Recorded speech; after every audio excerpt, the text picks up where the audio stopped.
देखो हम जो चैप्टर पढ़ रहे हैं उसका नाम क्या है, फोटोसिंथेसिस। ठीक है, तो हम अपने चैप्टर में जो भी अभी तक कर चुके हैं उस पे एक बार रोशनी डाल लेते हैं। ठीक है, अब रोशनी कौन है वो मैं नहीं बताऊंगा। ठीक है, तो अब देखो हम क्या पढ़ रहे हैं, फोटोसिंथेसिस। तो एक जनरल नॉलेज की बात तो 5वीं क्लास का बच्चा भी बता देगा कि फोटोसिंथेसिस किसके अंदर होती है, प्लांट्स के अंदर होती है। और प्लांट्स में भी बात करें तो किसके अंदर, प्लांट्स की जो पत्तियां होती हैं, लीव्स होती है, उसके अंदर अपनी फोटोसिंथेसिस होती है ना। और फोटोसिंथेसिस में प्लांट बेसिकली कर क्या रहा है, प्लांट बेसिकली कर क्या रहा है, अपना खाना बना रहा है, अपना फूड बना रहा है। और किसका यूज करके हम बोल सकते हैं, सनलाइट का यूज करके। किसका यूज करके, सनलाइट का यूज करके। तो प्लांट क्या कर रहा है, लाइट का यूज करके अपना फूड बना रहा है। ठीक है, पर ये ऐसे डायरेक्ट ऐसे फूड नहीं बनता है। बीच में क्या बनाना पड़ता है, प्लांट को बीच में एनर्जी प्रोडक्ट बनाने पड़ते हैं, बीच में एनर्जी बनानी पड़ती है ना। तो बेसिकली पूरी फोटोसिंथेसिस अपनी क्या बोलती है कि प्लांट, कोई भी प्लांट इस लीफ के अंदर है ना, इस पत्ती के अंदर क्या करेगा, इस लाइट का यूज करके पहले क्या बनाएगा, अपने एनर्जी प्रोडक्ट्स बनाएगा और फिर क्या बनाएगा, अपना फूड बनाएगा, है ना। एनर्जी प्रोडक्ट्स जैसे हम बोल सकते हैं कि अपना एटीपी हो गया या अपना NADPH हो गया, ऐसे ऐसे प्रोडक्ट बनाएगा। ठीक है, अब देखो, अब हमने रिएक्शंस का नाम दिया था कि जो रिएक्शन, एक तो ये रिएक्शन हो गई, एक ये वाली रिएक्शन, जो रिएक्शन डायरेक्ट लाइट से कनेक्टेड है वो हो जाएगी अपनी लाइट रिएक्शन हो जाएगी, और ये वाली हो जाएगी अपनी डार्क रिएक्शन हो जाएगी, डार्क रिएक्शन। ये लाइट रिएक्शन, ये डार्क रिएक्शन। डार्क क्यों है, क्योंकि ये लाइट से बहुत दूरी पर है, सिंपल सा लॉजिक है, लाइट के पास है, लाइट से डायरेक्टली क्या है, एसोसिएटेड है, और ये इसलिए लाइट रिएक्शन। और लाइट रिएक्शन हम अपनी अच्छे से पढ़ चुके हैं ना, अपनी cyclic photophosphorylation, non cyclic photophosphorylation, ये हम देख चुके हैं। ठीक है, अब हमें क्या पढ़ना है, हमें पढ़ना है क्या, अपना डार्क रिएक्शन। डार्क रिएक्शन में बेसिकली हमें क्या करना है, हमें एनर्जी प्रोडक्ट्स का यूज करके, देखो लाइट रिएक्शन में हम एनर्जी बना चुके थे ना, एटीपी बना चुके थे, NADPH बना चुके थे। अब हमें क्या करना है, एटीपी NADPH है ना, इसका एनर्जी का यूज करके हमें फूड चाहिए। फूड भी फॉर एग्जांपल मान लो मैं ग्लूकोज बोल दूं आपको, तो ग्लूकोज में क्या हो गए, 6 कार्बन होते हैं, हमारे पास 6 कार्बन होते हैं ना। इसको याद रखेंगे कि 6 कार्बन का हमें क्या अपना फूड बनाना है। ठीक है, इतनी बेसिक सी अपना फंडा क्लियर है। मैं बार बार चीजें इसीलिए रिपीट करता हूं कि बिल्कुल बेसिक से हमेशा के लिए आपको याद हो जाए, इतनी बातें क्लियर हैं। ठीक है, और देख लेते हैं, अब देखो अपना स्टार्ट करते हैं, है ना। स्टार्ट करने से पहले और मैं आपको चीजें क्लियर कर देता हूं कि हमने क्या किया था, हमने एक ऐसे पेड़ की पत्ती देखी थी, हमने ऐसे पेड़ की पत्ती देखी थी, और पेड़ की पत्ती के अंदर अपना क्या था, क्लोरोप्लास्ट था। ये अपना क्या था, क्लोरोप्लास्ट। ये अपना क्या था, क्लोरोप्लास्ट था। ठीक है, क्लोरोप्लास्ट था। और क्लोरोप्लास्ट के अंदर हमने देखा था क्या होते हैं, थाइलाकोइड्स प्रेजेंट होते हैं, ऐसे ग्रैना में होते हैं, है ना। ये एक और ग्रैना मैं ऐसे बना लेता हूं, एक और ग्रैना मैं आपको बना लेता हूं। ये अपने ग्रैनल थाइलाकोइड है और ये अपना पूरा ग्रैना है। और ग्रैनल थाइलाकोइड जुड़े हुए हैं किससे, स्ट्रोमल थाइलाकोइड की हेल्प से, स्ट्रोमल थाइलाकोइड की हेल्प से। ठीक है, ये हमने बात की थी कि क्लोरोप्लास्ट के अंदर क्या है, थाइलाकोइड्स है अपने। ठीक है, और ये क्लोरोप्लास्ट के अंदर थाइलाकोइड के अलावा जो स्पेस बच गया वो अपना था स्ट्रोमा, है ना। अब मेरी बातों पे ध्यान देना, इसको स्किप मत करना कि ये तो हम कर चुके हैं, ये तो स्किप कर दे, स्किप मत करना, मेरी बातों पे ध्यान देना। देखो, अब देखो जो लाइट, अब अपने पास 2 रिएक्शन है, कौन सी है, एक लाइट रिएक्शन है, एक अपने पास क्या है, डार्क रिएक्शन है। तो लाइट रिएक्शन में हमने क्या किया था, लाइट रिएक्शन में हमने क्या किया था कि थाइलाकोइड की मेम्ब्रेन के ऊपर क्या लगे होते हैं, फोटो सिस्टम लगे होते हैं ना। थाइलाकोइड की मेम्ब्रेन पे चीजें हो रही थी, थाइलाकोइड की मेम्ब्रेन पे, है ना। अब हमें लोकेशन देख रहे हैं कि लाइट रिएक्शन कहां हुई थी, अपनी थाइलाकोइड की मेम्ब्रेन पे हुई थी। ठीक है, और डार्क रिएक्शन की बात करें तो डार्क रिएक्शन अपनी कहां होगी, स्ट्रोमा में होगी। इस बात पे 5 स्टार 10 स्टार 20 स्टार लगा लो। लाइट रिएक्शन कहां हुई, थाइलाकोइड की मेम्ब्रेन में, और डार्क रिएक्शन अपनी कहां होगी, स्ट्रोमा में होगी, स्ट्रोमा में, है ना। बेसिकली स्ट्रोमा में अपनी ये डार्क रिएक्शन हो रही है। ठीक है, करना क्या है, एनर्जी का यूज करके अपने को फूड बनाना है, फूड बनाना है। ठीक है, अब देखो जो लाइट, अब अपने पास 2 रिएक्शन है, कौन सी है, एक लाइट रिएक्शन है, एक अपने पास क्या है, डार्क रिएक्शन है। तो लाइट रिएक्शन में हमने क्या किया था, हमने ऐसे पेड़ की पत्ती देखी थी, हमने ऐसे पेड़ की पत्ती देखी थी, और पेड़ की पत्ती के अंदर अपना क्या था, क्लोरोप्लास्ट था। ये अपना क्या था, क्लोरोप्लास्ट था। और क्लोरोप्लास्ट के अंदर हमने देखा था क्या होते हैं, थाइलाकोइड्स प्रेजेंट होते हैं, ऐसे ग्रैना में होते हैं, है ना। ये एक और ग्रैना मैं ऐसे बना लेता हूं, एक और ग्रैना मैं आपको बना लेता हूं। ये अपना क्या है, अब देखो, अब हमें करनी है डार्क रिएक्शन की बात। अब हमें करनी है किसकी बात? डार्क रिएक्शन की बात। ठीक है, जो मैं आपको फ्लो बता रहा हूं ना, उस फ्लो को समझना, उसका रीजन समझना। ठीक है, अब देखो डार्क रिएक्शन में क्या है, डार्क रिएक्शन में क्या है, प्लांट्स को आप क्या करो, तीन पार्ट में डिवाइड कर दो। प्लांट्स को आप तीन पार्ट में डिवाइड कर दो। एक हमारे पास होते हैं C3 प्लांट्स, एक हमारे पास होते हैं C4 प्लांट्स, एक हमारे पास होते हैं क्या, कैम प्लांट्स। ठीक है, हमारे पास तीन टाइप के प्लांट यहां पे आगे, एक C3 प्लांट्स, एक C4 प्लांट्स और एक हमारे पास आगे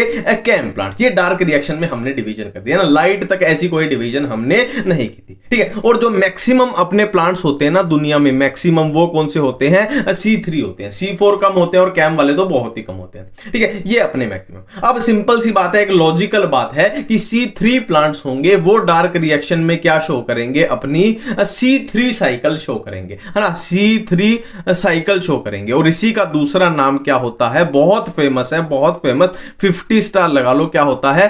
केल्विन साइकिल इसका नाम होता है। और C4 प्लांट्स क्या शो करेंगे? C4 साइकिल शो करेंगे। C4 है तो C4 ही शो करेंगे। और कैम प्लांट्स क्या करेंगे? अपना कैम पाथवे शो करेंगे। ठीक है, इतनी बातें क्लियर हैं। कैम के बारे में कुछ नहीं है, बस दो लाइनें ही आपको याद रखनी है। एनसीईआरटी में ऐसा कुछ खास नहीं दिया है ना। मेन अपने कौन से बनते हैं? C3 और C4। इनको हमें डिटेल में पढ़ना पड़ेगा, C3 और C4। ठीक है, सबसे पहले हम डिफरेंस देख लेंगे कि C3 और C4 प्लांट्स में फर्क क्या होता है। सबसे पहले हम डिफरेंस देखेंगे कि C3 प्लांट्स में, है ना, ये मैं इधर लिख लेता हूं अपने C3 प्लांट्स और इधर लिख लेता हूं अपने C4 प्लांट्स।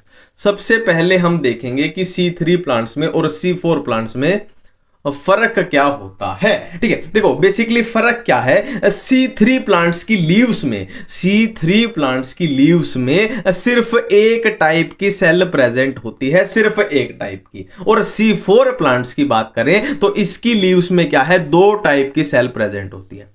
इसकी लीव्स में दो टाइप की सेल प्रेजेंट होती है ना, एक ये हो गई, एक ये हो गई, है ना। बीच में इनका ये ऐसे दरवाजा लगे होते हैं। दरवाजे में क्या होता है ये बाद में बात करेंगे। हमने क्या बात की कि C3 प्लांट्स में सिर्फ और सिर्फ एक टाइप की सेल प्रेजेंट है, जबकि C4 प्लांट में दो टाइप की सेल हमारे पास प्रेजेंट होती है। ठीक है, अब एक टाइप की सेल कौन सी है? एक टाइप की सेल कौन सी है? Mesophyll cell. ये अपनी कौन सी है? Mesophyll cell. ये होती है अपनी C3 प्लांट में। और C4 प्लांट की बात करें तो मीजोफिल सेल तो होगी, है ना, मीजोफिल सेल तो इसमें भी होगी। मैं लिख देता हूं यहां पे मीजोफिल सेल। मीजोफिल सेल तो होगी ही होगी। और उसके साथ इसमें क्या प्रेजेंट होती है? अपनी बंडल शीथ सेल। कौन सी?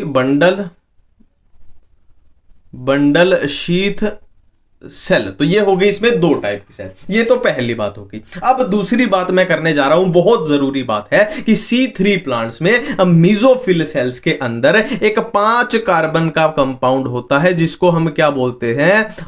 RUBP। RUBP, है ना, या इसकी फुल फॉर्म आप बोल लो तो राइबुलोज 1,5 बिसफॉस्फेट। ठीक है, राइबुलोज 1,5 बिसफॉस्फेट। ये होता है अपना C3 प्लांट्स की मीजोफिल सेल में। मैं बोल रहा हूं, फिर से बोल रहा हूं, ये बहुत जरूरी बातें हैं। अगर ये समझ आ गई तो चैप्टर में कुछ बचेगा ही नहीं आपका, है ना। मीजोफिल सेल में ये प्रेजेंट है। ठीक है, और मैंने क्या बताया कि ये अपना 5 कार्बन का कंपाउंड है, 5 कार्बन का कंपाउंड है। ठीक है, अब इसी के साथ RUBP के साथ एक एंजाइम इसके साथ ही रिलेटेड होता है। कौन सा एंजाइम? अपना रुबिस्को। कौन सा एंजाइम होगा? अपना रुबिस्को एंजाइम इसमें होता है। ठीक है, सिंपल सी बातें हैं। अब इधर बात करें C4 प्लांट्स में, तो C4 प्लांट्स की मीजोफिल सेल में क्या होगा? एक 3 कार्बन का कंपाउंड होता है। 3 कार्बन का कंपाउंड, मैंने क्या बोला? 3 कार्बन का कंपाउंड, क्या? Phosphoenol pyruvate.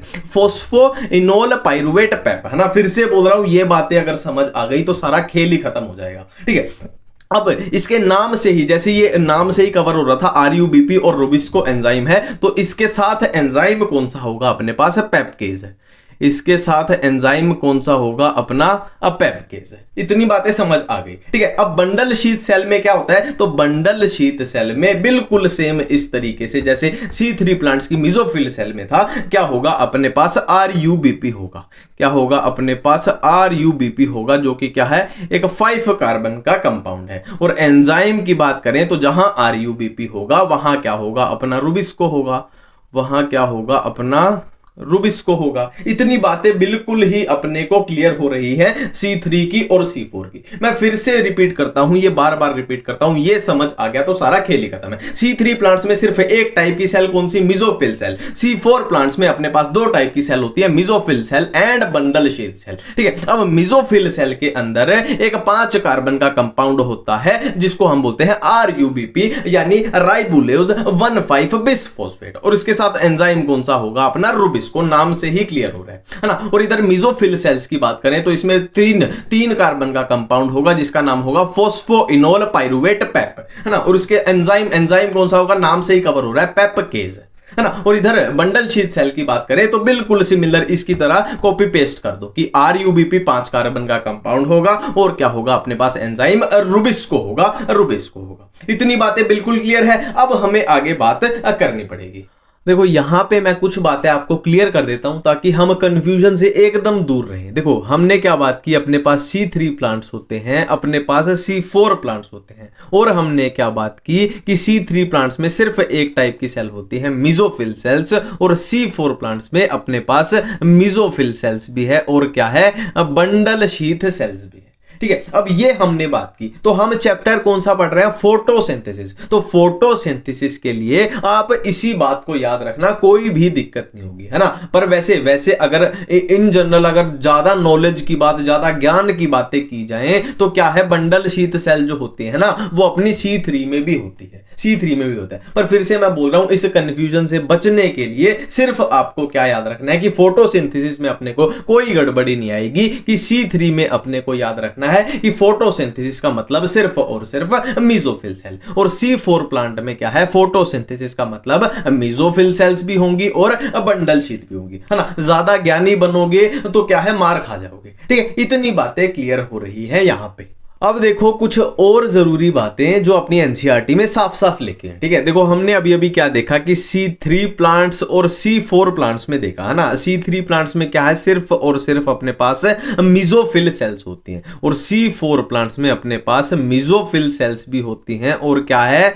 Bundle sheath cell होती हैं। ठीक है, अब मेसोफिल सेल तो देखो जगह जगह पिटती फिर रही है, C3 प्लांट्स में भरी पड़ी है, यहां भी भरी पड़ी है, बट यहां पे खास बात क्या है, बंडल शीथ सेल में खास ना, नाम भी देखो थोड़ा खास नहीं लग रहा, नाम देखो कितना खतरनाक है, बंडल शीथ सेल, है ना। तो बंडल शीथ सेल के बारे में अपनी एनसीईआरटी में कुछ कुछ बातें लिखी हुई हैं। अब उन कुछ कुछ बातों को हमें देखना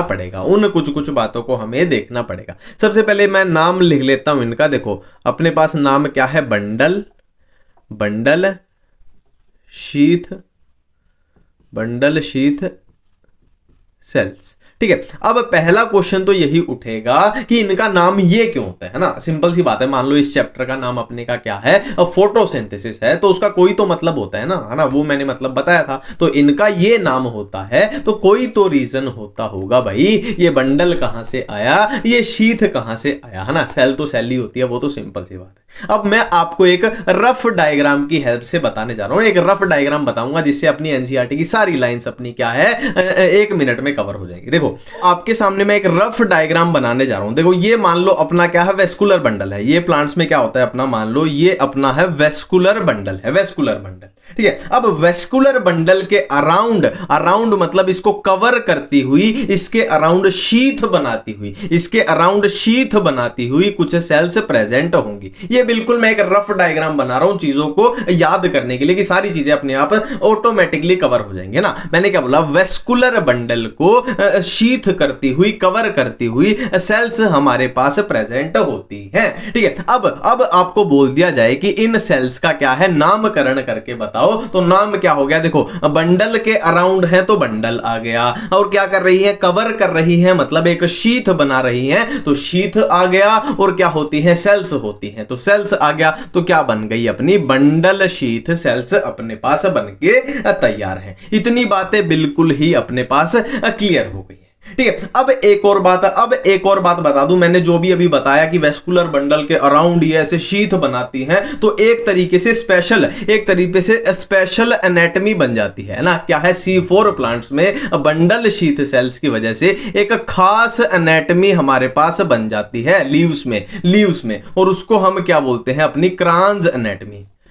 क्रांज एनाटॉमी, एनसीईआरटी में लिखा हुआ है, इस बात को याद रखेंगे कि क्रांज एनाटॉमी का रिलेशन किससे है, अपना C4 प्लांट्स के साथ है और बंडल शीथ सेल्स के साथ है। ये बात अपने याद रखेंगे, इससे ज्यादा इसमें क्वेश्चन नहीं बनेगा।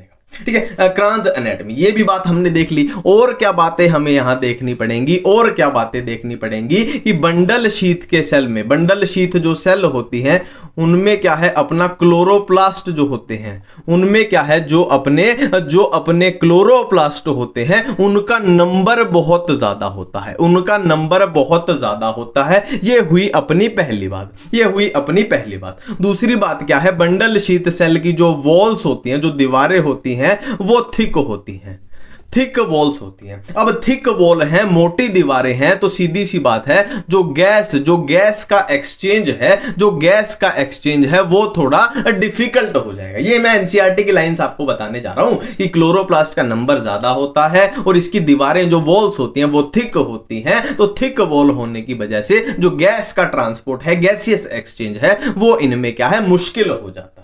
ठीक है, और मैं आपको एक बात यहां पे बता दूं कि इनमें क्या है, इंटरसेलुलर स्पेस है ना। देखो मान लो ये सेल्स हैं, ये मान लो कुछ इस तरीके से प्रेजेंट है, मान लो कुछ इस तरीके से प्रेजेंट है, तो इनमें क्या है, अपना इंटरसेलुलर स्पेस, इंटरसेलुलर स्पेस जो होता है वो एक तरीके से अब्सेंट होता है ना। देखो बिल्कुल पास पास है, तो इंटरसेलुलर मतलब सेल के बीच का जो स्पेस है वो अब्सेंट होता है। मैंने यहां पे आपको 3 पॉइंट बताए, एक तो क्लोरोप्लास्ट का नंबर हाई है, और क्या है, इनकी वॉल्स थिक है, तो गैसियस एक्सचेंज में मुश्किल है, और क्या है, इंटरसेलुलर स्पेस अब्सेंट होता है। ये पॉइंट बताए। और हमने क्या बात की थी, और हमने एक बात की थी किसके बारे में, मैं फिर से रिपीट कर देता हूं किसके बारे में बात की थी हमने, क्रांज एनाटॉमी की बात की थी, क्रांज एनाटॉमी की बात की थी। बहुत जरूरी बातें अपनी सारी कवर जो है, बिल्कुल इंपॉर्टेंट है, बिल्कुल सारी बातें किसकी हैं, अपनी ये एनसीईआरटी की बातें बोलने जा रहा हूं।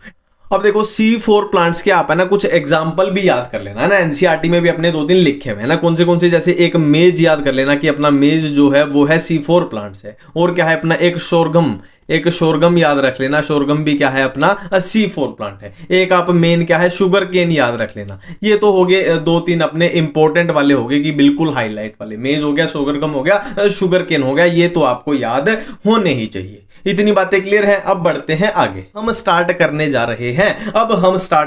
रहे हैं क्या, अपनी C3 साइकिल, और उसके बाद हम करेंगे C4 साइकिल। और इनके दूसरे नाम मैं आपको बता देता हूं कि C3 साइकिल का ही दूसरा नाम क्या होता है, केल्विन साइकिल होता है, केल्विन साइकिल। और C4 साइकिल का ही दूसरा नाम क्या होता है, H एंड स्लैक पाथवे। इसी का दूसरा नाम क्या है, H and slack pathway.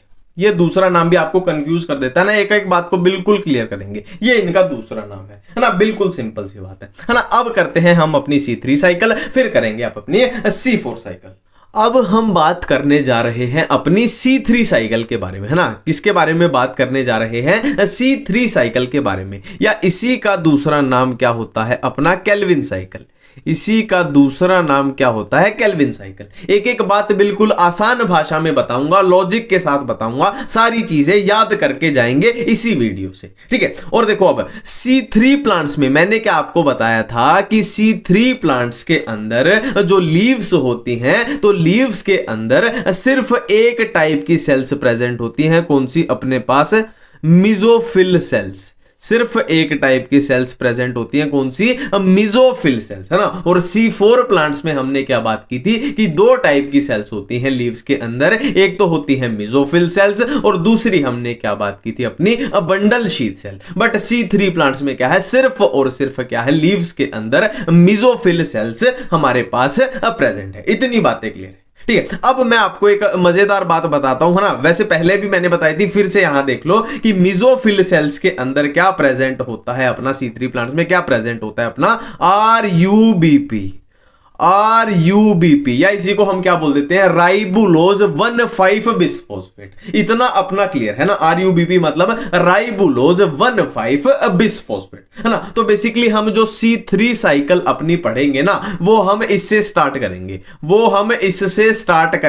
RUBP। और इसका फंक्शन क्या है, ये हम देख लेंगे ना, इसका काम असल में ये क्या करते हैं, ठीक है। तो अभी हमने क्या बात की थी कि अपने पास क्या होगा, अपने पास पास क्या होगा, मेसोफिल सेल्स में क्या होगा, अपने पास होगा RUBP, है ना, या इसी को हम क्या बोल देते हैं, राइबोलोज 1,5 बिसफॉस्फेट। ठीक है, अब यहां एक बात नोट करो कि जो ये अपना RUBP है ये 5 कार्बन का कंपाउंड अपना होता है। इतनी बातें बिल्कुल क्लियर है, इतनी बातें बिल्कुल ही अपनी क्लियर हो रही है। ठीक है, अब क्या होगा, देखो यहां अपना बाहर क्या है, एनवायरमेंट है, यहां अपना बाहर पूरा क्या है, एनवायरमेंट है, और एनवायरमेंट में क्या होती है, बहुत सारी CO2 होती है, कार्बन डाइऑक्साइड होते हैं ना। कार्बन डाइऑक्साइड देखो, कार्बन डाइऑक्साइड ह्यूमन तो रिलीज करते ही है ना, रेस्पिरेशन के थ्रू हम कार्बन डाइऑक्साइड छोड़ रहे हैं। और क्या है अपना, कितना सारा देखो, कितना सारा पोल्यूशन हो रहा है, गाड़ियां चल रही है, तो एनवायरमेंट में बहुत सारी अपने पास CO2 है, एनवायरमेंट में अपने पास बहुत सारी क्या है, कार्बन डाइऑक्साइड है। अब ये कार्बन डाइऑक्साइड किसके साथ मिल जाएगी, इस RUBP के साथ यहां अपने पास मिल जाएगी, है ना, ये इसके साथ मिल गई। अब यहां ध्यान देने लायक बात क्या है कि कार्बन डाइऑक्साइड में हमारे पास कार्बन कितने थे, 1 कार्बन था, और यहां कितने थे अपने पास, 5 कार्बन थे। तो जाहिर सी बात है 5 कार्बन और 1 कार्बन जुड़ के यहां कितने पहुंच चुके अपने पास, 6 कार्बन, 6 कार्बन यहां पे अपने पास हो चुके हैं। इतनी बातें क्लियर हैं। ठीक है, अब यहां क्या बनेगा, अपना 3 फॉस्फोग्लिसरेट। यहां जो कंपाउंड इनसे मिलके जो बनेगा वो होगा अपना 3 फॉस्फोग्लिसरेट। ठीक है, अब देखो 3 फॉस्फोग्लिसरेट में अगर आपसे पूछ ले कि कितने कार्बन होंगे, तो आप क्या बोल दोगे, 6 कार्बन होंगे, और ये हो जाएगी आपकी जिंदगी की सबसे बड़ी गलती, है ना। 3 फॉस्फोग्लिसरेट में कितने कार्बन होते हैं हमारे पास, मैं रेड कलर से लिखूंगा यहां, कितने कार्बन होते हैं, इसमें 3 कार्बन होते हैं। ठीक है, अब आपको पूछना चाहिए कि यहां तो अपने पास 6 कार्बन होने चाहिए, तो 3 कैसे हैं, तो जाहिर से बात है भाई 3 फॉस्फोग्लिसरेट के हमारे पास 2 कंपाउंड बनते हैं ना। अब 2 बनेंगे तो एक में 3 कार्बन, तो 2 में कितने हो जाएंगे अपने पास, 6 कार्बन हो जाएंगे। अपना बैलेंस अब बन चुका है। ठीक है, एक और बात मैं यहां पे जरूरी आपको मैं बता दूं कि इस प्रोसेस में आपका क्या हुआ है, CO2 की फिक्सेशन हुई है। इस प्रोसेस में क्या हुई है, कार्बन डाइऑक्साइड की CO2 की फिक्सेशन हुई है। इसीलिए इस स्टेप को हम क्या बोल देंगे, कार्बोक्सिलेशन बोल देंगे। इसीलिए इस स्टेप को क्या बोल देंगे, कार्बोक्सिलेशन।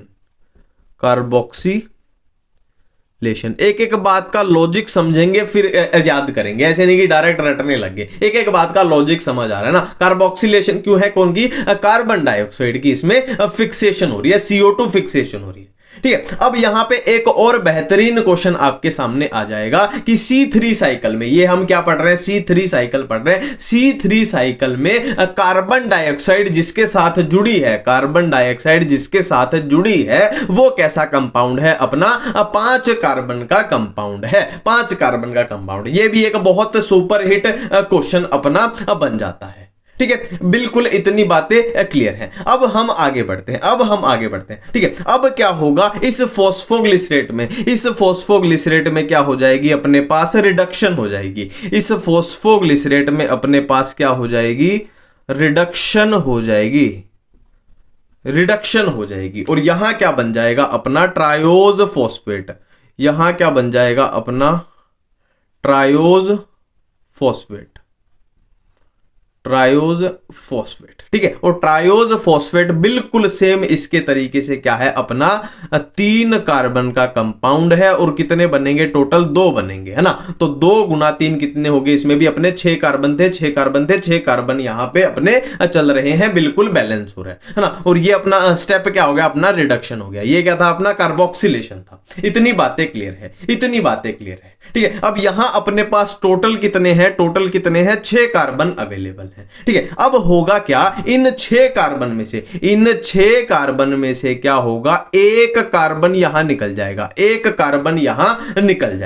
है, 1 कार्बन यहां निकल जाएगा। अब इस कार्बन का हम क्या करेंगे, ये मैं बाद में बताऊंगा, बस इतना याद रखो। यहां 1 कार्बन निकल गया, तो यहां कितने बच गए अपने पास, सिर्फ और सिर्फ 5 कार्बन बच गए। सिर्फ और सिर्फ यहां कितने बच गए अपने पास, 5 कार्बन बच गए और ये देखो कितना का अपने पास 5 कार्बन का है। तो यहां से ये चीज क्या है, रीजनरेट होके फिर से अपना 5 कार्बन का क्या बना देगी, RUBP यानी राइबुलोज 1,5 बिसफॉस्फेट। अब देखो इस स्टेप में अपना क्या है, जो RUBP है वो रीजनरेट हो रहा है, इसीलिए इस स्टेप को हम क्या बोल देते हैं, रीजनरेशन बोल देते हैं, रीजनरेशन। तीनों स्टेप बिल्कुल क्लियर है। कार्बोक्सिलेशन क्यों है, CO2 की फिक्सेशन हुई, ये अपना रिडक्शन, और यहां अपना RUBP क्या है, रीजनरेट हो रहा है, इसीलिए प्रोसेस को बोल दिया रीजनरेशन। और कार्बन का बैलेंस बिल्कुल क्लियर है, 5 कार्बन थे, 5 कार्बन में 1 कार्बन कार्बन डाइऑक्साइड का जुड़ गया तो 6 कार्बन हो गए।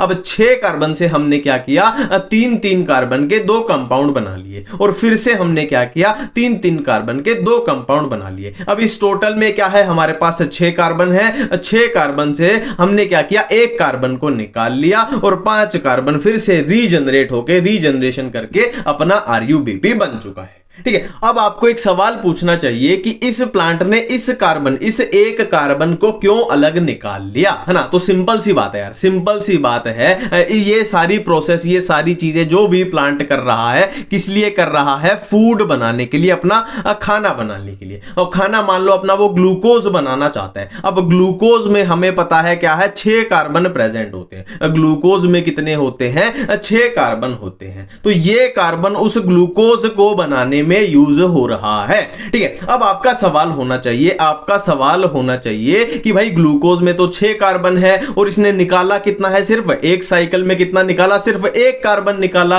तो जाहिर सी बात है एक ग्लूकोज का मॉलिक्यूल बनाने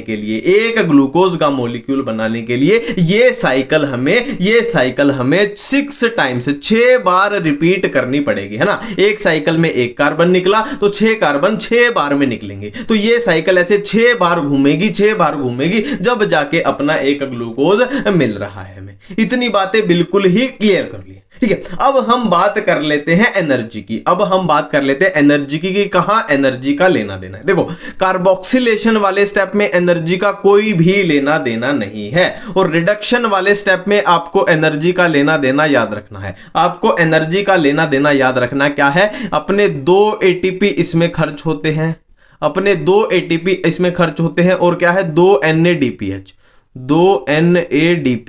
ठीक है। अब मेरी बातें याद करो, हमने लाइट रिएक्शन में क्या की थी, अपनी एनर्जी बनाई थी। लाइट रिएक्शन में हम क्या कर रहे थे, वो अपने साइक्लिक और नॉन साइक्लिक जो फॉस्फोराइलेशन की थी, वो किस लिए की थी, एनर्जी बनाने के लिए। अब उसी एनर्जी का हम यूज किस लिए कर रहे हैं, अपना फूड बनाने के लिए कर रहे हैं ना। सारा लॉजिक अपने को समझ आ रहा है। ठीक है। तो यहां तो ये एनर्जी का लेना देना। अब बात करते हैं रीजनरेशन वाले स्टेप में। तो यहां एनर्जी का क्या लेना देना होगा, यहां एनर्जी का लेना देना है, अपने पास क्या है, 1 ATP खर्च हो रहा है, 1 ATP।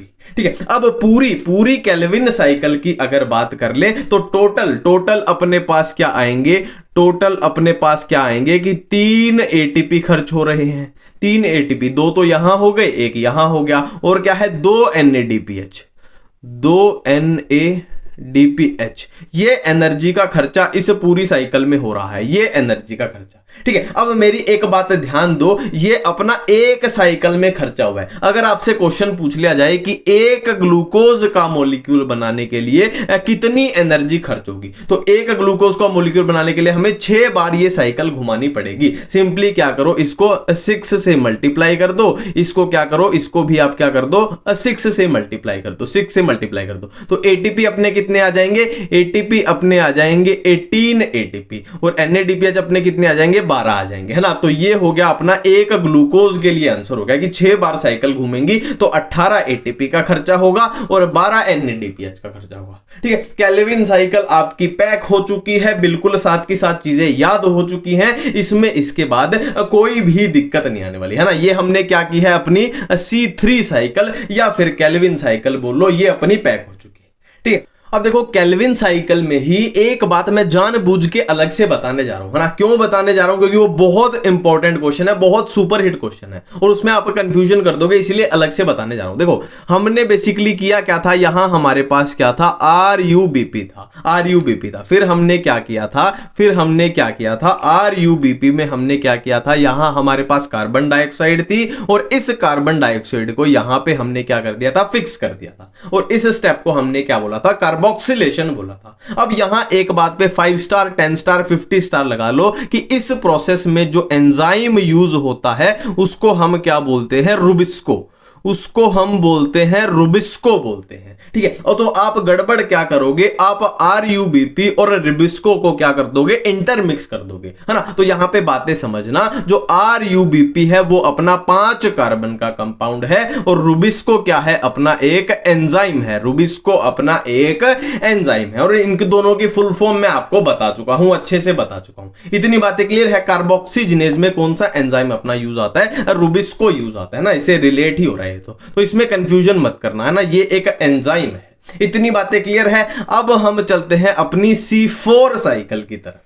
अब हम बात करने जा रहे हैं किसके बारे में, C4 साइकिल के बारे में। C3 साइकिल हम बिल्कुल आसानी से अपनी समझ चुके हैं, ठीक है। तो C4 साइकिल में हमने बात की थी कि C4 साइकिल की लीव्स में 2 टाइप की सेल्स होती हैं, 2 टाइप की सेल्स। एक तो कौन सी होती है अपनी, जो अपनी C3 में भी होती थी, कौन सी, मीजोफिल सेल्स। और दूसरी कौन सी होती है इसमें, bundle sheath cell, bundle sheath cell. देखो मैं चीजें बार बार इसीलिए रिपीट करता हूं कि आपको हमेशा के लिए वो बिल्कुल पैक हो जाए, ठीक है। कौन सी होंगी, बंडल शीथ सेल्स, ये 2 टाइप की सेल होती है। देखो अभी अभी हमने बात की थी कि C4 प्लांट्स में 2 टाइप की सेल होती है, ठीक है। तो ये वो 2 टाइप की सेल है, कौन सी, एक तो ये हो गई अपनी और दूसरी कौन सी हो गई, दूसरी वाली अपनी ये हो गई, ठीक है। 2 टाइप की सेल है और दोनों टाइप की सेल में बीच में क्या है, अपने गेट लगे हुए। बेसिकली कैसे है, एक अपना इधर आने का गेट है, फिर एक इधर अपना जाने का गेट है। अब क्या आएगा क्या जाएगा वो हम देखेंगे,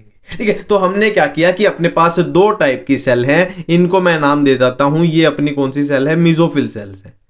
ये अपनी है कौन सी, मिजोफिल सेल, ये अपनी मिजोफिल सेल। और दूसरे टाइप की अपनी कौन सी थी, bundle sheath cell, bundle sheath cell, ठीक है। Mesophyll cell, bundle sheath cell, ठीक है। अब बेसिकली होता क्या है, मिजोफिल सेल्स के अंदर अपना क्या होता है, अपना फोस्फोइनोल पाइरुवेट, फोस्फोइनोल पाइरुवेट। और फोस्फोइनोल पाइरुवेट कितने कार्बन का कंपाउंड है, अपना 3 कार्बन का कंपाउंड है। और इधर अपना बंडल शीथ सेल में क्या होता है, जैसे जैसे उसमें प्रेजेंट था ना, अपना C3 प्लांट्स में प्रेजेंट था, वैसे ही इसमें क्या प्रेजेंट होता है, अपना RUBP।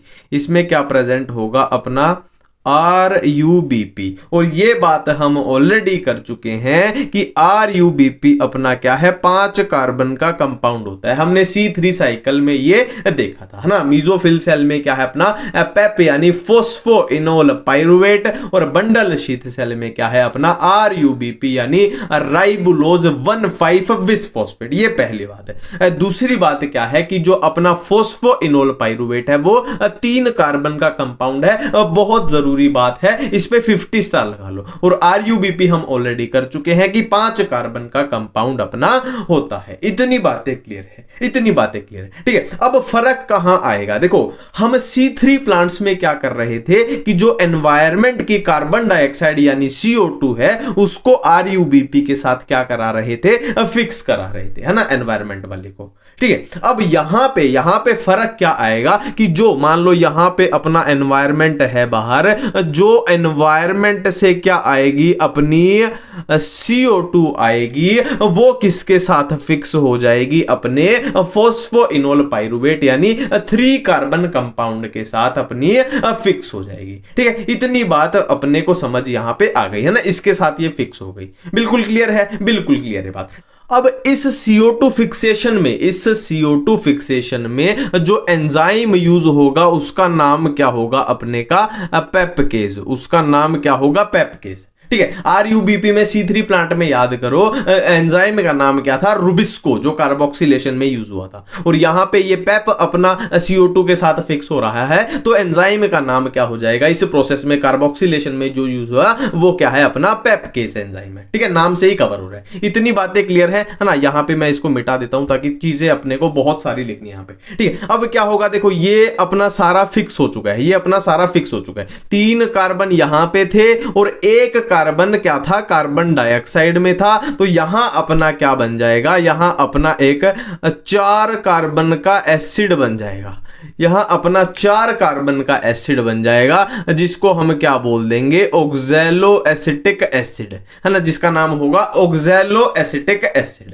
ठीक है, अब इस 4 कार्बन के एसिड से एक और 4 कार्बन का एसिड बन जाएगा। 4 कार्बन तो समझ रहे हो ना, 3 कार्बन इसमें थे, 1 कार्बन इसमें, एक और क्या बन जाएगा, 4 कार्बन का एसिड बन जाएगा। अब ये कौन सा बनेगा, ये कौन सा बनेगा, या तो बनेगा मैलिक एसिड बनेगा या फिर अपना एस्पेरेटिक एसिड बनेगा, या मैलिक एसिड या एस्पेरेटिक एसिड। अब यहां पे इस दरवाजे पे क्या है, अपने पास 4 कार्बन का एसिड है।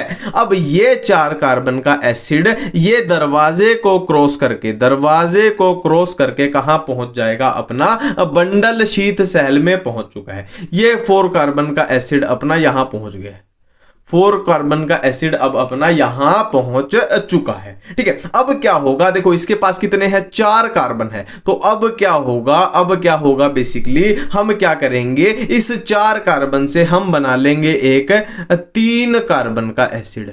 हम इस 4 कार्बन के एसिड से 3 कार्बन का एसिड बना लेंगे। तो जाहिर सी बात है, यहां 4 कार्बन, यहां 3 कार्बन, मतलब 1 कार्बन अपना यहां पे निकला है। और वो किस फॉर्म में निकलेगा, अपना CO2 के फॉर्म में, कार्बन डाइऑक्साइड के फॉर्म में। समझ लो ना, कार्बन का बैलेंस समझो, बहुत जरूरी है। 4 कार्बन थे, 1 कार्बन हमने CO2 में निकाल लिया, तो यहां बच गया अपना 3 कार्बन का एसिड।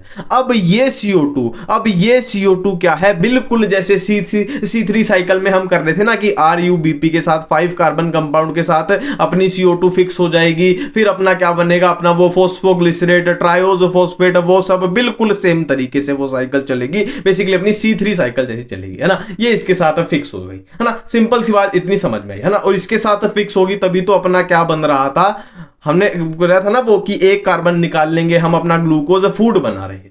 ठीक है, इतनी बातें हमने समझ ली यहां पे बिल्कुल आसानी से। अब ये 3 कार्बन का एसिड अपना कहां चला जाएगा, यहां चला जाएगा वापस, कहां, बंडल शीथ सेल में। हाँ, यह कहां पहुंच गया, अपना 3 कार्बन का एसिड कहां पहुंच गया, अपना बंडल शीथ सेल में पहुंच जाएगा। ठीक है, अब ये 3 कार्बन का है और अपना पेप भी क्या है, 3 कार्बन का है। तो यह दोबारा रीजनरेट करके क्या बना देगा, अपना पेप बना देगा ना। 3 कार्बन से 3 कार्बन का अपना पेप बन गया, तो ये रीजनरेट करके अपना पेप बन चुके हैं। अब देखो आप इस पूरी प्रोसेस में अब स्टेप्स के नाम देखो यहां पे अपनी कार्बन डाइऑक्साइड फिक्स हो रही है, तो इस प्रोसेस को हम क्या बोल देंगे, फिक्सेशन बोल देंगे। इसको हमने क्या बोल दिया, पूरे को फिक्सेशन बोल दिया। ठीक है, और इधर क्या है, अपनी कार्बन डाइऑक्साइड क्या हो रही है, अलग हो रही है। अलग मतलब डी, और डी मतलब डी कार्बोक्सिलेशन। ये यहां प्रोसेस हो रही है। डी कार्बोक्सिलेशन मतलब क्यों, CO2 अपनी अलग हो रही है ना, डी मतलब अलग हो रही है, कार्बोक्सिलेशन मतलब CO2। इतनी बातें क्लियर है। और यहां पे क्या है, अपना जो पेप है, फोस्फोइनोल पाइरुवेट है, वो क्या है, एक तरीके से रीजनरेट हो रहा है। तो इस स्टेप को हम बोल देंगे रीजनरेशन, है ना। ये क्या था अपना, इधर क्या था अपना, ये था अपना फिक्सेशन, ये था अपना फिक्सेशन, ये अपना डीकार्बोक्सिलेशन, ये अपना रीजनरेशन। तीनों बातें क्लियर है ना। हमने कुछ भी याद नहीं किया, लॉजिकल है सब। फिक्सेशन क्यों, CO2 फिक्स हो गई। डीकार्बोक्सिलेशन क्यों, CO2 अपनी अलग हो गई। रीजनरेशन क्यों, क्योंकि अपना जो पेप है, फोस्फोइनोल पाइरुवेट है, वो रीजनरेट हो गया। ठीक है, एक और बात मैं आपको रिमाइंड करा दूं, रिकॉल करा दूं कि एंजाइम याद रखेंगे। यहां कौन सा एंजाइम था, अपना पेपकेज। यहां कौन सा एंजाइम था, अपना पेपकेज, जो पेप से रिलेटेड होगा, नाम से ही पता लग रहा है ना। और RUBP के रिलेटेड एंजाइम तो अपने को पता ही है कौन सा होता है, रुबिस्को होता है ना। नाम से ही क्लियर हो रहा है कि ये इसके रिलेटेड है, ये इसके रिलेटेड है, नाम से ही सारी बातें बननी। ठीक है, अब हम आगे बात करते हैं ना। C4 प्लांट अपना क्लियर है, अब हम आगे बात करते हैं। अब देखो कंफ्यूजन से बचने के लिए एक और जरूरी बात, देखो हमने क्या कर ली, C3 साइकिल देख ली, हमने C4 साइकिल देख ली, ठीक है। फिर से मैं चीजों को रिकॉल करूंगा और चीजों को बिल्कुल ही क्लियर करता चलूंगा आपके सामने। देखो C3 साइकिल में हमने बात की कि एक ही टाइप की सेल्स होती हैं, कौन सी, मिजोफिल सेल्स सिर्फ अपने पास होती हैं। और C4 में हमने क्या बात की थी कि अपने पास दो टाइप की सेल्स होती हैं, एक तो हुई मिजोफिल सेल और दूसरी हुई कौन सी, अपनी बंडल शीथ सेल्स, है ना। और कंफ्यूजन से बचने के लिए कि हम फोटोसिंथेसिस पढ़ रहे हैं तो सिर्फ ये बातें अपने को याद रखनी है। वैसे बंडल शीथ इसमें भी होती है पर अपने को वो याद नहीं रखना, मैं बार बार बोल रहा हूं। इतनी बातें क्लियर है, बिल्कुल क्लियर है। अब हमने C3 साइकिल में देखा कि मिजोफिल सेल्स के अंदर एक एंजाइम होता है जिसका नाम है अपना क्या, रुबिस्को, जिसका नाम अपना क्या है, रुबिस्को। और C4 प्लांट्स में भी ये रुबिस्को प्रेजेंट होता है, बट कहां होता है, मिजोफिल सेल में नहीं होता। कहां होता है, अपना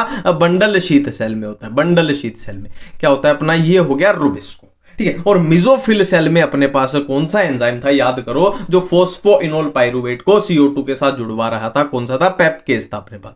कौन सा था, पेप्केज। इतनी बातें क्लियर है ना। तो इस बात से अपने को क्या पता चलता है कि C3 प्लांट्स में सिर्फ रुबिस्को है, C4 प्लांट्स में पेप्केज है और रिबुस्को है ना। बट आपको यहां पे याद क्या रखना है वो मैं अब, है ना, अब ये मैंने पूरा ये लिखा है, क्यों लिखा है, अपने को याद क्या रखना है कि जो ये पेप्केज है ये अपना C3 प्लांट्स के अंदर भी प्रेजेंट होता है ना। मैंने क्या बोला कि जो पेप्केज है ना, अगर आपके सामने क्वेश्चन जाए कि क्या पेप्केज C3 प्लांट्स में प्रेजेंट होता है, तो आंसर जाना चाहिए बिल्कुल होता है। बट यहां पे अपने वो काम का नहीं है ना, फोटोसिंथेसिस में हम उसको नहीं पढ़ेंगे। बट ये बात आपको याद ही रखनी पड़ेगी कि पेप्केज जो है वो दोनों में प्रेजेंट होता है, और रुबिस्को तो हमें ऑलरेडी पता है कि दोनों में प्रेजेंट होता है। इतनी बातें क्लियर है। हाँ, ये यार मैं इसलिए बताता हूं, ये बातें है ना इसलिए बताता हूं ताकि हम कंफ्यूजन से दूर रहें, ऐसा ना हो कि कोई दिक्कत हो जाए ना, कंफ्यूजन से दूर रहें। और चैप्टर में हमें क्या पढ़ना है वो भी मैं साथ साथ आपको क्लियर कर रहा हूं, ठीक है। अब देखो हमने C3 साइकिल को पढ़ लिया, C4 साइकिल को पढ़ लिया, ठीक है। अब दो सुपरहिट क्वेश्चन है इस चैप्टर के, बहुत ज्यादा पूछे जाते हैं, हम उनको देख लेते हैं, ठीक है। पहला क्वेश्चन क्या बोलता है कि प्राइमरी CO2 एक्सेप्टर कौन सा होता है, प्राइमरी CO2 एक्सेप्टर कौन सा होता है। और दूसरा अपना क्वेश्चन क्या है कि CO2 फिक्सेशन के बाद जो अपना फर्स्ट प्रोडक्ट बनेगा वो क्या बनेगा, और इन दोनों का हमें आंसर देना है, कहां देना है, अपने C3 प्लांट्स में और अपने C4 प्लांट्स में। ये हम बना लेते हैं, इन दोनों का आंसर देना है, C3 प्लांट्स में भी देना है और C4 प्लांट में। बहुत सुपर हिट क्वेश्चन है। देखो अब याद करो, C3 प्लांट्स यानी केल्विन साइकिल, जब हम C3 साइकिल पढ़ रहे थे तो CO2 जो एनवायरमेंट से जो CO2 थी वो किसने उठाई थी, अपनी RUBP ने उठाई थी, है ना। तो प्राइमरी CO2 एक्सेप्टर भी कौन सा हो जाएगा, अपना C3 में RUBP हो जाएगा, बहुत सिंपल है। और C4 में एनवायरमेंट से जो CO2 थी वो किसने उठाई थी, अपनी पेप ने उठाई थी, फोस्फोइनोल पाइरुवेट। तो प्राइमरी CO2 एक्सेप्टर कौन सा हो जाएगा, C4 में पेप हो जाएगा, बहुत सिंपल सी बात है। अब नेक्स्ट क्वेश्चन है कि ये CO2 तो इन्होंने उठा ली, अब CO2 की फिक्सेशन के बाद जो फर्स्ट प्रोडक्ट बनेगा वो कौन सा बनेगा, C3 में कौन सा बनेगा, C4 में कौन सा बनेगा। तो ये भी हम इजीली कर सकते हैं कि RUBP में क्या हुआ था, CO2 उठा ली थी, अब उसके बाद हमारे पास क्या बना था, 3 फोस्फोग्लिसरेट बना था। बिल्कुल आसान है ना, हम बिल्कुल आसानी से कर सकते हैं क्योंकि हमने साइकिल सीख ली अपनी। 3 फोस्फोग्लिसरेट और इधर इसके साथ जब CO2 कंबाइन की थी तो क्या बना था, पेप में याद करो अपने पास कितने थे, 3 कार्बन थे, एक कार्बन डाइऑक्साइड में कार्बन है तो 3 और एक 4 कार्बन का अपने पास क्या बना था, एसिड बना था, जिसको हमने क्या बोला था, ऑक्सैलो एसिटिक एसिड यहां पे बना था। तो सारी बातें बिल्कुल क्लियर हो रही है, ठीक है। तो इतना था इस वीडियो में। अब नेक्स्ट हम बातें करेंगे अपनी नेक्स्ट वीडियो में। बड़ा चैप्टर है तो ये करना पड़ेगा यार, है ना, कंसेप्चुअल है, सारी चीजें समझने की है, डिफिकल्ट भी हो जाएगा, ज्यादा खींचा तो फिर चीजें समझ में आनी बंद हो जाएंगी। तो इसलिए ऐसा करते हैं ना, थर्ड पार्ट में अपना पूरा चैप्टर खत्म हो जाएगा, ठीक है। थैंक यू, धन्यवाद।